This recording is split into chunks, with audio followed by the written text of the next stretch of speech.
Assalomu alaykum kanal muxlislari, kanalimga xush kelibsizlar. Bugun sizlar bilan birgalikda frikadelkali sho'rva tayyorlaymiz. Chuchvara bilan birga tortamiz.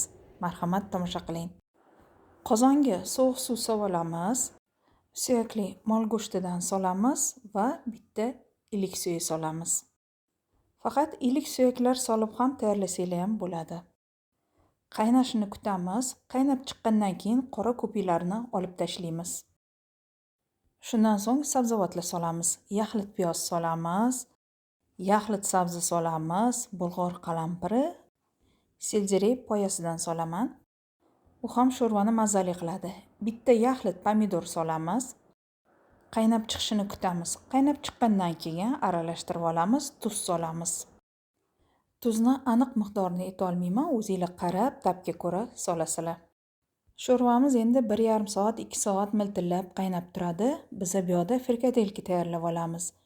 250 gram qiymaga bitta piyozni qirg'ichdan o'tkazib olamiz. Qirg'ichni mayda ichidan o'tkazamiz.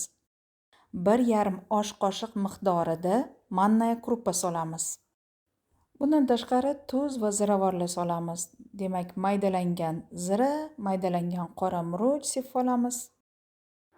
1 osh qoshiq, 1,5 osh qoshiq miqdorida yog' quyamiz. Yaxshilab aralashtirib olamiz. Iloji bo'lsa, aralashtirib bo'lganingizdan keyin 10 minut, 15 minut dam oldirib qo'yinglar. Qiymaga ishlov beramiz va frikadelkalarni tugishni boshlaymiz. Iloji boricha frikadelkalarni mayda qilib, mana bunaqa dumaloq qilib yasab olamiz. Qancha mayda bo'lsa, sho'rvalarda juda ham chiroyli turadi. Demak, frikadelkalarni tayyorlab olamiz. Bu yoqda sho'rvamiz qaynab turibdi. Shunaqa qilib 250 gram qiymadan mana shuncha frikadelka tayyor bo'ldi. Bu orada sho'rvamiz ancha qaynab yetilib qoldi. Hozir sabzini, pomidorni, bulg'or qalampiri, piyoz va selderey poyasini hammasini sho'rvadan ajratib olamiz. Bu yog'iga bizga faqat sabzi bilan pomidor kerak bo'ladi. Sho'rvaga lavr yaprog'idan solamiz, frikadelkalarni solamiz. Aralashtirib olamiz, qaynab chiqishini kutamiz va birpas miltillatib frikadelkalarni pishirib qo'yamiz. Bu paytda frikadelkalar pishguncha biza pomidorni mayda qilib to'g'rab olamiz.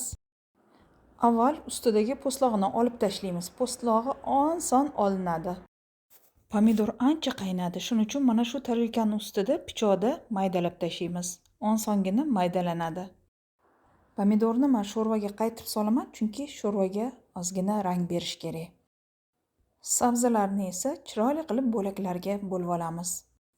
Meni farzandlarim bolaligida sho'rvani ichishmasa suvini, men ularga hozirgi sizlarga ham aytib beradigan rivoyatni aytib berardim.